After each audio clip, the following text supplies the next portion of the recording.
Now we're told that f of x can be expressed in partial fractions where we've got a over 3x plus 2, b over 3x plus 2 all squared plus c over 1 minus x.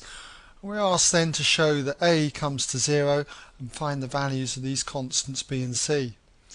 So how are we going to do it? Well, what I would always do with partial fractions is always multiply both sides of your identity by whatever you see in the denominator here. So what I'm going to do is multiply each of these fractions here by 3x plus 2 squared and 1 minus x. And if I multiply this side by the denominator, it's just going to leave me with 27x squared plus 32x plus 16. And this is going to be identical to a times, now if we multiply by 3x plus 2 all squared 1 minus x, then one of the 3x plus 2's is going to cancel out with this repeated factor here and just leave me with a times 3x plus 2 times 1 minus x. And then when I come on to this term, the second term, and multiply this fraction with the denominator here, the 3x plus 2 all squared gets cancelled out with this one, just leaving me with 1 minus x. So that's going to be b times 1 minus x. And then on the last term, if we multiply again this term with the denominator, it's the 1 minus x that gets cancelled out, leaving me with 3x plus 2 all squared multiplied by the c. Okay, so we've got that line now. All we need to do is find out the value of these constants a, b and c. Now what we need to do is choose a value for x which takes out several of these factors, and the first one that springs to mind is x equals 1. It's going to make this bracket 0, which will take out this term. This bracket will be 0, taking out this term, so it will just give us a term containing c. Saves us doing simultaneous equations. So we'll just put here when x equals 1. I mean, if we have to do simultaneous equations, it just slows us down. Okay, so if we substitute x is 1 into here, you're going to have 27 plus 32 plus 16, and that comes to 75.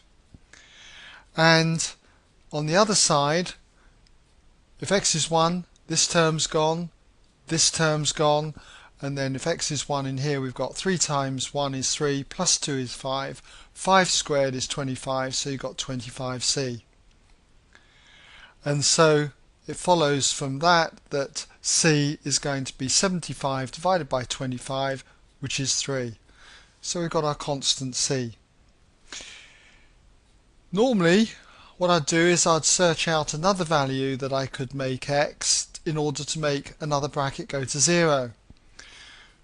And when I look at what we've got here, that value would be to make 3x plus 2 equal to 0. That would lead to x being minus 2/3.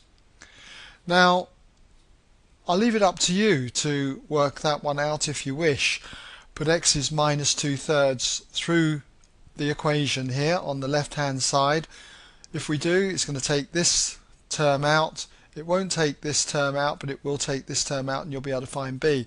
However, I'm not going to go for that in this particular example because I feel there's something easier we could do.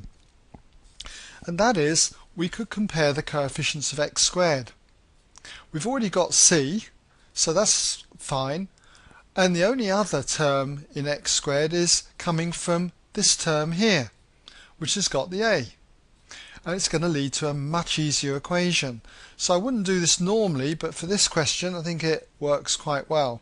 And that is, as I say, compare the coefficients, just write that in, the coefficients of x squared. Always make it clear what you're doing, okay? So, coefficients of x squared, numbers in front of x squared terms. Well, on this side, on the left, we've got 27, so we'd have 27, and there's no other x squared terms here, equals. Now, if we were to expand these brackets, the only term in x squared would be 3x times minus x. That'd be minus 3x squared. times it with the a, and we'd have minus 3ax squared. So the coefficient of x squared would be minus 3a. There's no x squared term in this one if you were to expand it out, so you can ignore that. And then if you were to square this bracket out, you would have 9x squared times the c.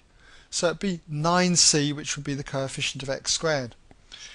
Now, that would be a plus 9c, but we know that c is 3, so it would be 9 times 3. Okay, so we've got 27 here, 27 on the other side. Take 27 from both sides and you end up with 0 equals minus 3a. And clearly a must be equal to 0. Now I do feel, as I say, that this was much quicker, easier to do than taking x as being minus 2 over 3. Okay? Anyway, we've now got a, we've got c, we need b. How could we get b? Well, we could go around comparing coefficients again if you like, but I'm going to go back on choosing another value for x. I'm going to choose x to be 0. You're free to choose any value you like, but 0 strikes me as being a very easy one to work with. So we're going to say here that when x equals 0, if we substitute it into here, these first two terms are going to go out. We're just left with 16. So we have 16 equals. Put 0 into here, you're going to have 2. 0 into this bracket, you got 1. So you've got 2 times 1 is 2. Times a is 0. So that was a waste of time really, wasn't it? Just going to give us 0. Put 0 into this one and you've just got 1. 1 times b is b, so you've got b. Put 0 into here, you're going to have just simply 2. 2 squared is 4. 4 times c, c being 3, is going to give us 12. So take 12 from both sides and you end up with b being equal to 16, take 12, 4. So therefore what we have at the end of the day is we've shown that a is 0 as requested, and we've got that b equals 4 and c equals 3. Alright?